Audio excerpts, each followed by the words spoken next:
All right, everyone, welcome back into another NFL DFS video. Going to be touching on the top plays for Thursday Night Football. And for this video, I'm going to go team by team because it's only a 2-game slate. That way we can do a deep dive into which plays are going to be the best plays. So let's go ahead and start out with the Houston Texans. I feel like this is a good clip kind of showing Tank Dell as a player, just like kind of a quick twitch type of player. I do expect him to be able to get a few receptions in this game, and he's one of the few players that I think we can expect to get a decent amount of playing time. For what it's worth, here's another fun little clip of him going over the middle and making a pretty impressive catch. So he has been impressive in camp as well. Another solid play potentially for the Texans is going to be John Mechie, who has been someone that has been getting a ton of hype out of Texans camp. And he is someone that, just looking at the depth chart, could potentially get some playing time. Like, it really just depends on how much the starters are going to play, but he is not someone I would say is locked into a starting role. He's kind of battling that position with Noah Brown. And then for what it's worth, we see Xavier Hutchinson. He's also someone that's been getting a little bit of hype out of Texans camp. Another player that I want to call out is going to be the undrafted free agent running back Valladay.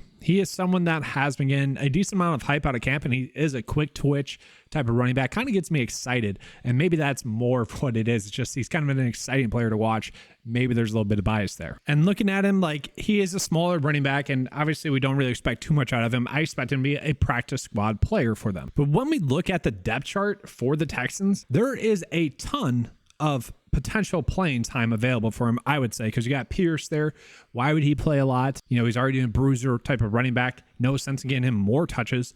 Devin Singletary, kind of a veteran now. Mike Boone, a veteran now. Dare Gumbawale, a veteran. Like, those four players shouldn't get all too much playing time. I would say the one player that we can kind of assume is going to get a decent amount of playing time would be Valladay. Now, that might just be a full quarter in the fourth quarter, and you never know with that. You never know what the situation of the game is, though. So there is some risk reward. Maybe gets a few catches, maybe gets some rushing attempts, but you never know. Like, they might just be trying to run out the clock, and maybe the scoring opportunities aren't there for him like you would want. And then just real quickly, looking at the Texans tight end situation, I'm not exactly sure where I'll be looking at. Maybe the Texans are going to give us some sort of tight end good play. And I say that because Dalton Schultz just came back from practice. Why would he play a lot in this game if he's kind of a little bit banged up? We have two players that are currently kind of questionable or listed as out. You got Eric Tomlinson, who he's not really that type of like receiving tight end. Nick Vanette, like, there should be some sort of play here, and I just don't have it just yet. If you guys know, let me know in the comment section below. All right, so now we're going to switch up, and we're going to get into the New England Patriots. If you guys are new to preseason DFS, well, the Patriots are typically the money team. They are the team that is very much easy to predict.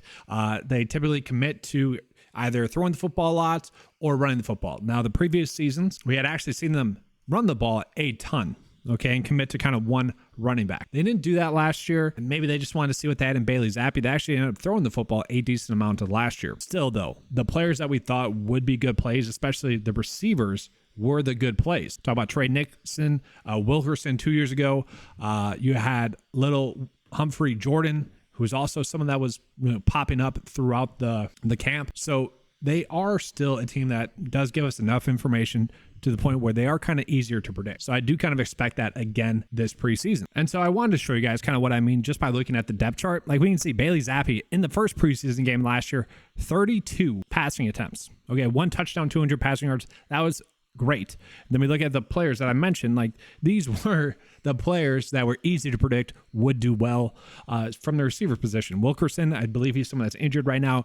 Trey Nixon is going to be someone I think we can look at. And Humphrey as well. Someone else popping up a decent amount last year during the preseason. We continue on to the second game. Very much the same story. You know, Humphrey and Nixon both were target hogs in that one. In the second game, yes, we did see more of the starters get a little bit more playing time, but still, we saw the players that we thought would do well. And then again, in the third game, yes, a little bit more spread out, but at the same time, the players that we wanted to be on were the players that were still being productive. Now, the issue that we had last year is they really spread out the wealth from the running back position, which was a little bit new. We were trying to figure out whether it was Josh McDaniels, who was kind of committing to one running back to kind of run a practice squad running back into the ground, which is what I think we saw happen.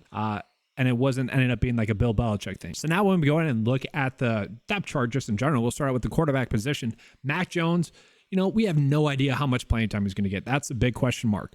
Bailey Zappi, he's actually kind of reportedly been a little bit struggling this year thus far in the camp. How much playing time is he going to get? I could actually see him getting a full half. That's not out of the norm. And the biggest question mark is going to be, what are they going to do with Malik Cunningham? Because he is someone that has been practicing as a receiver for them. And then I believe on Monday's practice, he actually got his most work at the quarterback position. Now, there's rumors coming that might have been to get like a look for the defense with like Chris Stroud, because he is that type of kind of quarterback. We don't know that for sure. Okay. We should get some clarity before lineup lock though for playing time for the Patriots, because we typically do. Okay. If we get news that Cunningham is not going to be playing quarterback for them, then I would think we can assume Zappi and McSorley would both be getting a half. And if that occurs, both of them are going to be good plays. If you guys have played preseason DFS, you know that Trace McSorley is not actually a terrible option because he runs the football a lot as well. We'll see. I think they could be all viable options. And then same thing for the running backs. Like, they don't have a lot of running backs listed on the depth chart. Now, they do have Ty Montgomery. I have no idea if he's going to play or not in this one. I would assume kind of not. Stevenson, you wouldn't expect him to play as well. And then it's just figuring out who to go with from there. Like, it could be JJ Taylor. It could be Perry Strong. It could be Kevin Harris.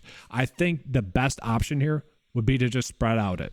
Okay, we do have some better running backs in the later game, but I don't mind the idea of tossing one of these guys into the flex, trying to hope to get lucky. If you are playing more than 5 lineups, you need exposure to these guys. Then we get into the receiver position. This is actually where we get a little bit more of the predictability, I would say. One player that's been getting a ton of hype is Demario Douglas. Okay, they're a rookie receiver. They need one of their rookie receivers to step up. Okay, they have 2 that have been getting a decent amount of hype. The other is Keyshawn. And I don't like the type of player he is. He's like a slower slower Devontae Parker. And I don't really like that type of receiver, kind of the big body type of guy. He could have a good preseason. Little Humphrey Jordan is that type of player, but I like Douglas a little bit more. And like, here's a freaking awesome route from Douglas in camp. I mean, whoop, got him. Just a freaking awesome route. That's the type of receiver though he is. He is someone I expect to be able to get open early, and he does have that slot receiver role. Guys, we have seen that slot receiver role be crucial to preseason DFS, whether it was Wilkerson, Nixon, Jacoby Myers. There's been a long list of those type of players. He is just going to be the next one, I think, for preseason, because one thing we have seen from Bill Belichick is that he doesn't want to get his starters too many reps. And so he wants to get the most out of a practice squad player like him. Now, I do want to point out Trey Nixon is someone that I think is going to get a decent amount of playing time. The Wilkerson play from last year was someone that wasn't getting any hype out of camp. You just had to have prior knowledge that he was a good kind of emergency type player. And I think there's a good chance that Nixon does get a decent amount of targets this week as well in the kind of risk reward, just because he's not getting hype, but I will certainly be taking that risk. And then for what it's worth, Webb is a running back / receiver as well. So there are options for the Patriots at that running back position if they need to. So it's not just those 4 players, although it kind of is as well. Tight end wise, I wouldn't be surprised to see Gesicki get some run. If you guys want to roll with that, you can. Ferkser, whatever.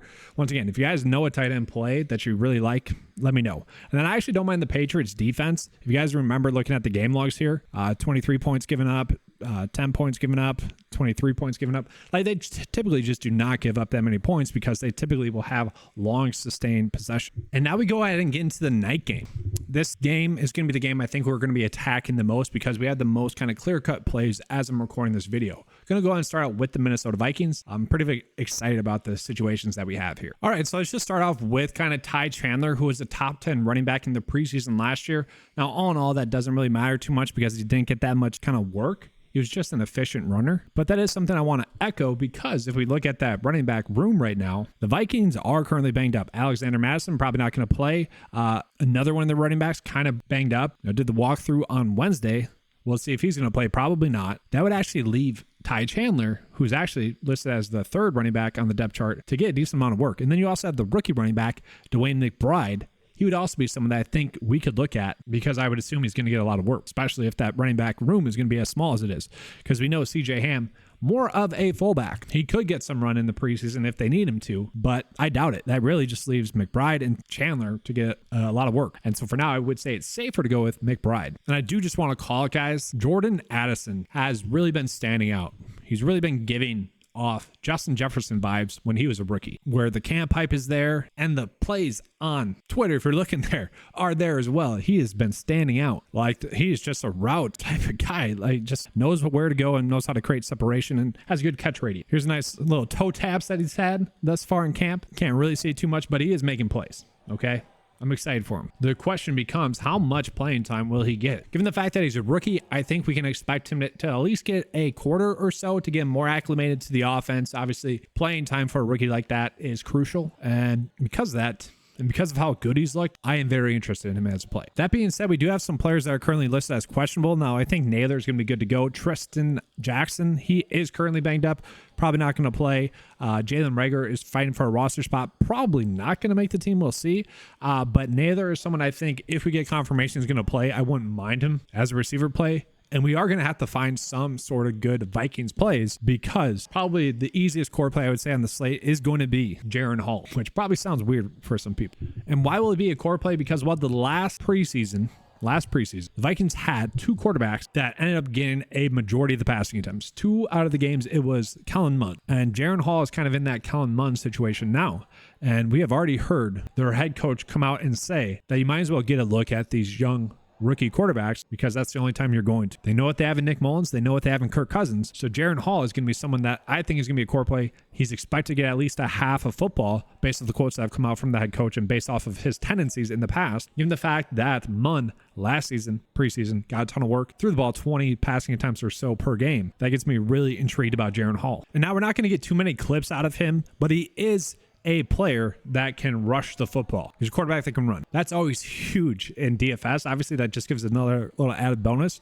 And so if we can get 2 or 3 points, maybe a lucky rushing touchdown of him, that's going to be huge. And given the fact that he is expected to play a full half, he is someone that's going to be an easy click to me thus far as I'm recording this video. And ideally, I would probably want to try to find at least a tight end to pair up with him. Once again, guys, I do not have a good feel for the tight end situation right now. Let me know in the comment section below if you guys have some sort of edge there that you see. Help us all cash together. And now lastly, getting into the Seattle Seahawks, another situation that does get me a little bit excited just based off the news that we have on the team. All right, so noteworthy stuff from last preseason is that they were top 5 in passing attempts last year. Okay, that is huge. They're also top 10 in rushing yards last year as well, which to me is interesting. We do know that they are going to be a little bit banged up at the running back position as well. Walker's not expected to play really up until week 1. We'll see about that. And then one of the rookie running backs, Kenny McIntosh, is also currently banged up as well. I don't think he's expected to play as well. Another one of the rookies just came back from injury. It was kind of thinking, based off of Pete Carroll's quotes, that he might not even be ready for week 1.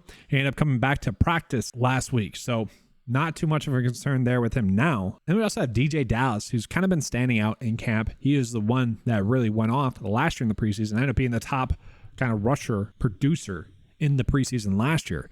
And the question is, which one of these two, is it going to be DJ Dallas or Zach, getting the majority work here for the Seahawks? I think both of them could be viable options. I think I like DJ Dallas a little bit more right now, but we'll see, because DJ Dallas is someone they can't really afford to get injured, because he has been one player that's been getting a lot of special teams work with them. So maybe they don't want to risk that. Then just touching on some other stuff as well here, we are going to get some good receiver value here. I guess I shouldn't say value because everyone's the same price, but there are some intriguing receiver plays here. Just given the fact that they're a little bit banged up, and they also have some veterans as well that we don't expect to get much playing time. And so what I mean by that is you got DK Metcalf, Tyler Lockett. Really don't expect them to play too much. You got JSN. A lot of people are going to be excited to play him. Yeah, he probably will have a decent game, maybe 2 catches, 50 yards, something like that. That's what you'd be wanting from him if you're going to play him. Not terrible. But then we see we got Young, currently questionable. He is someone that they really like. Estridge is someone that's been suspended, so don't really expect him to play.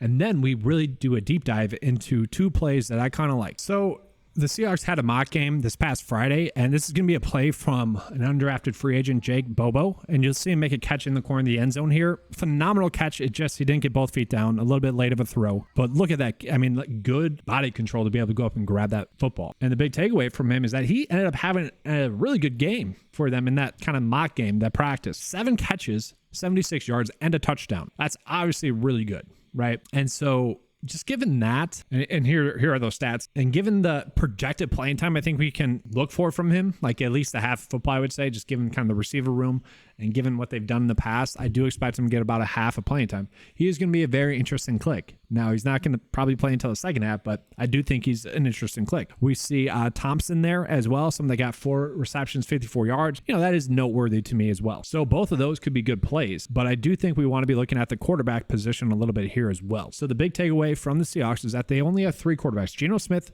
Drew Lock, and Holton Ahlers? I don't know if that's how you say his name. Anyways, they all look pretty good in that mock game, okay? I don't expect really Geno Smith to play. Kind of why would he play in the preseason now? He's won that position. So the question is, what do they do at the quarterback position this year, preseason-wise? Because last year we saw them commit to 1 quarterback in each game that got about 20 passing attempts. Now that was a little bit due to them having a quarterback competition. I do expect Drew Lock to play half and Holton to play half. Do they get about 15 to 20 passing attempts? Probably. So they could be all really good options there as well. I think Holton could actually be a little bit of a sneaky option just because Jaron Hall for the Vikings is kind of more of an easy click, I would say. I don't think a lot of people are going to see Holton as an easy click. And there's a little bit more stackability, I would say, to Holton than Jaron Hall. Although I will say Jaron Hall I like a little bit more. And don't get me wrong, I don't think he really looks good here. He's a lefty. I mean, good pocket presence, so to get out, maybe make a play here. But I'm not expecting anything too crazy. All right, so with that being said, let's go ahead and just get into kind of a first look build while also going through the core plays. So to me, I do see Dwayne McBride as kind of a core play as it sits right now. I think he's going to be locked into around a half of football. He is just someone that makes a lot of sense to get a lot of playing time. He has been getting a decent amount of hype out of camp as well. I mentioned Jake Bobo, someone that really stood out in that mock game for Seattle. He's someone that makes a lot of logical sense to get a decent amount of playing time as well for them, at least in that second half of that game in the preseason. So he is also someone I think we want to be looking at in that game. And we look at Demario Douglas, someone that just has also been getting a ton of hype out of camp. He is kind of the prototypical player that gets a lot of playing time in the preseason for the New England Patriots. So he is someone that I want to be going in on. I would say you want at least him or Trey Nixon in your build, maybe both of them. The issue with that is we know the quarterbacks that we want to be on as it sits right now are going to be the 2 in this game, the Minnesota-Seattle game. I like Jaron Hall a little bit more just given his rushing upside, so I'm going to be going with him. And given the fact that their head coach has already come out and said that they want to see him play a decent amount, it makes sense for him to play a lot, and he has the rushing upside. So to me, that's a huge floor. I want to be rostering him. From there at the running back room, it does get a little bit more difficult because we do have a lot of good options. I already mentioned Valladay for the Houston Texans makes a lot of sense to get a decent amount of run. A play that I like for sure. Look at the New England Patriots. It's kind of the guessing game. I would say if you're making multiple builds, you probably want to have one of these players in your lineup. The question is which one? And that's the big question. We don't really know. JJ Taylor, we kind of know who he is as a player, so I would say maybe Strong and Harris we'd want to roll with more, but we don't want to load up too much on one team. So, for now, kind of passing up on them. We'll see if that's the correct decision. So that really leaves me with this Seattle situation. Maybe I just go with DJ Dallas for now, just based off of what I've been seeing. It seems like he should get a decent amount of work. Now, they could end up just going with, the rookie a little bit more. Also not a terrible option. We could easily roll with him. I don't really see, though, either of those two as core plays, but certainly plays that we could end up on. Then at the receiver position, I already mentioned a few of them that I think are going to be core plays. I don't mind Tank Dell as well, someone you could easily play. He's been standing out in camp. He's pretty much the same type of receiver as some of the other players I'm already on. Bobo, Douglas, it makes sense as a play. So with that, as we're trying to finish out this build, it does become more difficult because I have no idea who I want to play at tight end. Literally no clue. Let me know in the comment section for real. I don't know. It's just going to be a guessing game. I would say I want to pair it up with the quarterback that I have. So just a blind click. I don't see Oliver playing that much. Maybe Johnny Munn. Maybe try to get lucky there. I don't really know, guys, to be honest with you. I'm just going to leave that blank. And then flex-wise, just to finish out this build, I guess Jordan Addison for now. That's what's tough because I really want to pair Hall up with a receiver, but I kind of see Dell as a better option. So maybe we get lucky and Hall ends up just rushing. But that is all for this video. Hopefully you guys enjoyed the coverage. Make sure to give a like and subscribe, though. That does help out the channel a ton. I'll be doing a props video once the props come out. Be much more straightforward. A little bit less process orientated like the DraftKings DFS videos are. But that's going to be all. Hopefully you guys enjoyed the coverage. If you did, you know what to do. Give that like and subscribe. That does help out the channel a lot. Let's have a good slate. And as always, let's keep cashing.